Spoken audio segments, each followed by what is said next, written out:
शेतकऱ्यांना खरीप हंगाम 2024चा पीक विमा अजूनही मिळाला नाही। यामुळे ठिकठिकाणी शेतकऱ्यांकडून रोष आणि संताप व्यक्त केला जातोय। 13 फेब्रुवारी रोजी खामगावच्या तहसील कार्यालयावर धडक देत तहसीलदारांना निवेदन देण्यात आलं। 15 दिवसात पीक विमा न मिळाल्यास लोकशाही मार्गाने तीव्र आंदोलन छेडण्याचा इशारा संतप्त शेतकऱ्यांनी दिलाय। खामगाव तालुक्यातील लांजूड येथील शेतकऱ्यांनी खरीप हंगाम 2024 मध्ये सोयाबीन, कपाशी, तूर या पिकांची लागवड केली। यानंतर या पिकांचा विमा देखील त्यांनी काढला होता, परंतु फक्त 30% शेतकऱ्यांच्या खात्यात पीक विमा जमा झाला।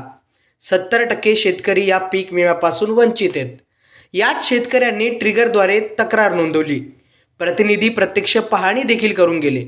त्यानंतर प्रतिनिधींना फोन केल्यानंतर नुकसान 0% असल्याने त्यांनी शेतकरी अपात्र ठरवले, तसेच त्याच गटातील अन्य शेतकरी पात्र ठरवले, अशी विमा प्रतिनिधी विरुद्ध तक्रार आहे।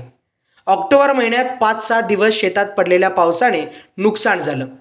एका शिवारातील एकाच गटातील शेतकऱ्याला विमा मिळतो आणि त्याच गटातील दुसरा शेतकरी वंचित राहतो।